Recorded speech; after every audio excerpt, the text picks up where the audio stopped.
Welcome, you have reached review time with Imperial. Today's review will be The Return of the Boys, Season 2, Episodes 1 through 3 review. Let's get into it. So, Amazon Prime Video has decided to try to change the game in streaming platforms. If streaming platforms have become the binging era, where a lot of us that enjoy shows off of the streaming platforms, instead of waiting week to week to see the new episode, the streaming platforms give you the whole season and let you binge, a couple days, a day or two, and watch all the episodes at once. A lot of us like that format. So Amazon Prime, for whatever reason, figure we're gonna launch the first 3 episodes, and then after that, starting on September the 11th, 2020, it's going to be a new episode week to week after that. And only thing I could think why they would even think to try to do that is so that they could keep the traffic coming on their platform, because it's not as popular as Netflix. So therefore, if everybody's tuning in week to week, it keeps the traffic coming week to week, and they can launch other projects hoping to grab more attention. That's what it sounds like to me. Other than that, they risk, they figure if we launch all episodes, everybody gonna binge it. We're gonna get a lot of traffic, but soon as everybody done watched it, the traffic gonna die down. So I think that's in my opinion, that's the reason that they're going that way. Other than that, it kind of is a bummer, because that's what makes streaming platforms so popular, is the fact that you can binge it. All Amazon is a huge company. Just it's so many creators out in this world. Create more content. That's you got to start, like, when they're like Netflix. Amazon originals. You got to start, like, drawing in the stars and stuff like that. Where Netflix is making deals with plenty of stars to bring content to the platform that's keeping people tuned in to Netflix. You got to kind of fall into that same line. And y'all giving a lot of other people that are up and coming opportunities, but you got to bring in some stars too to bring the content coming in. So I don't know. This will still work because The Boys is a good series, and so people will still tune in. But it's nothing like binging and watching. We already got regular TV and regular cable that gives us the week to week episodes that we got to deal with for the content we watch on there. So we come to streaming platforms so we could binge. So I don't know. It's going to be a dispute, with people not liking that. So they're gonna have to make that adjustment for that. But nevertheless, let's get into the episodes. So it picks up really, like, maybe a few months maybe after season 1 ended. You had Butcher, where it ended, where Homelander took Butcher, where Butcher animosity thought that he killed his wife, and he got to see that the wife wasn't dead. She was off in hiding, raising Homelander's kid. So then Homelander knocked Butcher out, and pretty much somewhere else, where he pretty much was framed for the woman who pretty much kind of raised Homelander, in the sense that he looked up as a mom to an extent, but like a mom figure rather. And he killed her when he found out she lied to him. But he framed Butcher for her murder. And so Butcher has been in hiding, in a sense, because of that. Meanwhile, the rest of the Boys gang has been in hideout because they're wanted. Meanwhile,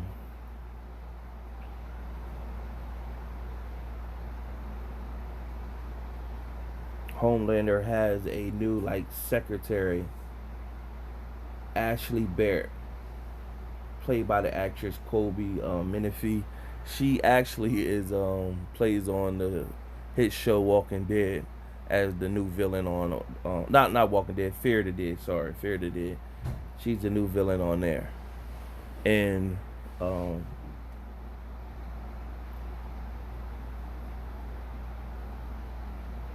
she's the new secretary, and she's like hype. But Homelander pretty much checks her right from the gate, like, "Yo, you just here to be a spy. I don't need you. Like, I need you to let me know what's going on. I don't need you to be setting anything up." Because she tried to set him up with a replacement. Because Translucent, that was part of the Seven, has died. They never replaced him, so she brought in a candidate to replace him. And really, the guy that she brought in is like, if you notice, if you into the boys, all of these characters are a spin off of other characters we all come to know. So there's a this guy is like a Daredevil spinoff, and he does basically everything Daredevil do. His sense, all his senses is in heightened. However, he can't see, and so Homelander pretty much, and he was bigging up Homelander. Hey, I admire you and all that, and then Homelander said, "I want to test you," and then Homelander smacked his ears together and basically said, you're not indestructible. You know what I'm saying? So what are you gonna do for me if somebody does this? And he smacked his ears, and of course, his ears are sensitive, and he fell on the ground, blood gushing. And he basically said, "Why would y'all bring me a cripple?" And it just shows the cruelty and the non-heart that Homelander has. And he pretty much told his secretary, Ashley, I don't need you here to do that. You just here to be my eyes and ears when I'm not around, pretty much. So you have Homelander pretty much the first 3 episodes. He's really not in tune with what's going on with the whole Homelander and everything. I mean, with the whole Seven Corporation and Vought. And he's in tune with his newfound, he has a kid out there. And so Becca Butcher, who is the wife of Billy Butcher, she is raising a kid, and she doesn't like Homelander, but Homelander pretty much, he's indestructible. So he's walking around Earth doing whatever he want to do. So he poses his will. Basically, this is my kid, and I'm going to get to know him. Ain't nothing you could do about it, whether she like it or not. And he's posing his will onto the kid. And the trailer everybody has been seeing is when Homelander pushes the kid off the roof and tell him basically use your powers. And the kid basically fell and knocked out. And she ran out the house, concerned. And he was like, "Look at him. It's only a 20-feet drop. He's alright." And he didn't have a broken bone. He didn't have any bruises. He was just knocked out for a second. She woke him up, and he was like basically, you making him soft. He's my kid. I know it's in him.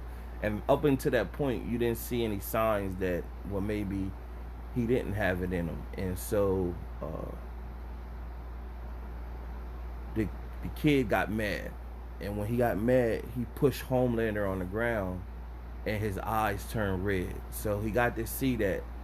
And basically Homelander, he wasn't mad. He got to see, well, I know it's in him now.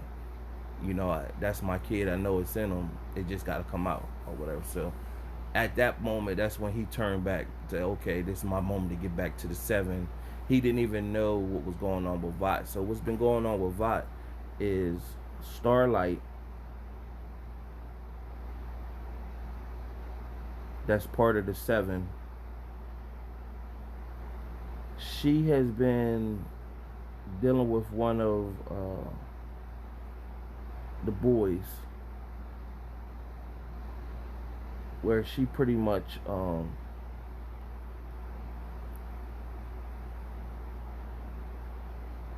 pardon me, she pretty much the one she was dealing with in season 1, and the one that they called a kid. and she been dealing with him still in tune with her, and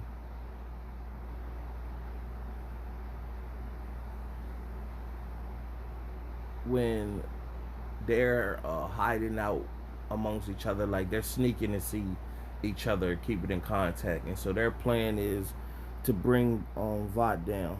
So the person they call Kid is basically Huey Campbell.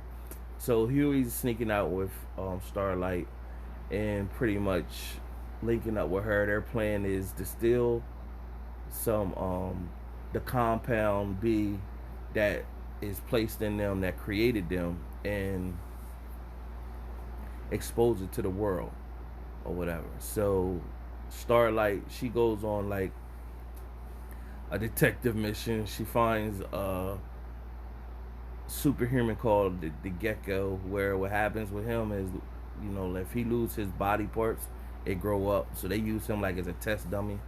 So she recorded him, pretty much blackmailed him that if you don't steal me some compound B, um, I'm gonna tell the world what you are, expose the world what you are. And so he eventually gets her to compound B, and then they set off to expose Vought.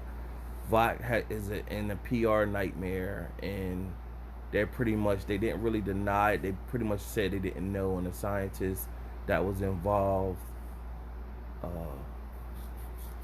were the ones involved in that, and so they're just doing damage control. Meanwhile, you have a new member that everybody's seeing in the trailers. Is basically, her name is Stormfront.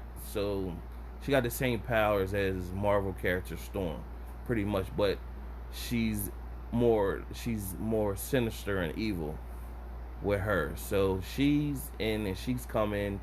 She's pretty much don't take no stuff. Yeah, Homelander, you the guy, but whatever. You know what I'm saying? You a person just like me. That's her attitude, and then you get to see her in action because uh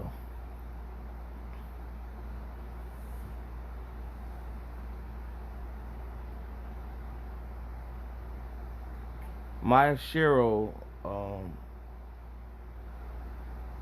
that is basically like a mute, but she was like in part one, and with Frenchie, they developed the bond, and she doesn't speak, but she came liking to him in season one. So she's still in season two. They want to go get her brother. Her brother has powers too, like he can freeze stuff in the air, and he has power to throw people and stuff like that. So they want to get him, and he's rebelling the whole time that they go get him. He's rebelling the whole time, and he's trying to escape after she knocked him out, put him to sleep, and then he's been trying to escape the whole time. And so, in the process of him trying to escape from them, they're all trying to make it to this destination. Butcher resurfaces, get with the gang, Eric, talk his stuff, and pretty much him and Huey always got a beef, and he always like a bully to Huey, but then try to come back and be friends with Huey, but Huey's like, you mistreat me, so I'm not really cool with you. So Butcher has like a agent that he used to deal with that he's headed to for a safe house, and in the process of heading there, the Seven is after them. But meanwhile, they got the Aquaman spinoff. You know what I'm saying? So all these characters got like they got the powers of the characters that we grew up to know. So he's been in, like, of course he was banished from the Seven, and his name is the Deep, so aka Kevin, but he's basically like an Aquaman, but a bad version of Aquaman. So he's been basically trying to find himself. He's not part of the Seven no more, then his gills, like he wasn't made from the compound. He actually was actually like a natural superhero, but he always, because he was of his gills, he always was like insecure about the way he looked, the way his gills is on the side of his ribs. And when, like you've seen that in season one where women would say, let me touch it and stuff like that. And what his thing was, he'd bash a woman and make her feel low, or do something dehumanizing to the woman to make his feel better about his gills and stuff like that. So his gills is pretty much like talking to him like, you need to embrace your gills and be who you are. And so he's been talking to like a strength, and pretty much trying to find himself, and the strength is to help him get back into the seven. And so when he is trying to find himself, he gets a call to uh, do a task for the seven to help his way to get back in. And so in the process, he's also dealing with a guy that's called Eagle the Archer, that's similar to like a Hawkeye type, Arrow type character that you know. So he's in there, and that's when you see the commercials where you see him in the water, and he's on a big humpback whale, and he's the sharks is chasing the boys in their boat, and then he puts the humpback whale on shore, and then they run into the humpback whale with the boat. So that's the part you see on that. And of course, he's realized he did wrong to all the women. So when the seven show up, Starlight, she still can't stand him, and he tried to apologize to her, and he's gonna try to make do better. And Homelander pretty much, they're chasing the boys through these tunnels, and Homelander pretty much is telling them, hey man, you stay back, you gotta build yourself back up with the ladies, but it'll be alright. And so during this time, they're chasing the boys through the tunnel, and Huey was like stuck, like he been trying to reach out to Starlight, she hasn't been answering him. And so then he's in a tunnel as well, but he's behind everybody. And then he hears Starlight, and then he approaches her like, hey, did you get my message? And she knew he was great, start talking and rambling off, not thinking like, hey, this keep staying incognito, you don't. So she hurried up and zapped him so that he could be knocked out. Homelander showed up and pretty much was like, yo, alright, it's your turn to prove yourself to me. Kill him in front of me. If you don't kill him, I'm gonna kill the both of you. And so the female that's pretty much the mute, her brother that I said had powers, he came back and he slammed, he opened up the ground and then slammed bricks on top of Homelander, and then he went to escape again. He used that as his opportunity to escape, and his sister followed after him to tell him like, no, don't do this. And then that's when Stormfront showed up, and then she basically kicked their behind. She went on the top roof and knocked out the sister, and then the brother was sitting there, and she watched her brother, Stormfront, kill her brother, snapped his neck. And then Homelander had told everybody he wants them for himself, and then Homelander showed up and was like, hey man, I told you I want them. And she was like, well, you got here too late, Gramps, or whatever. So he doesn't like the fact that they all like fear him. All the other group of the seven, they fear him because he's indestructible and listen to everything he says, pretty much. And she doesn't. She defied the odds, and she goes against everything he might say.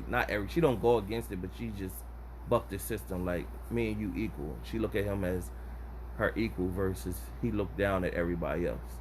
So he know he can't just kill everybody or whatever because he'll be alone. So he look at them as his family or whatever. But he looks at them also, I'm superior to all of you as well in the same sense. So now you have the female uh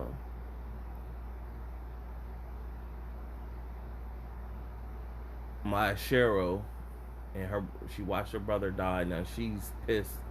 She wants vengeance, and that's pretty much a nutshell the 3 episodes. I'm trying to see if everything I caught on. Um, did I miss anything that took place?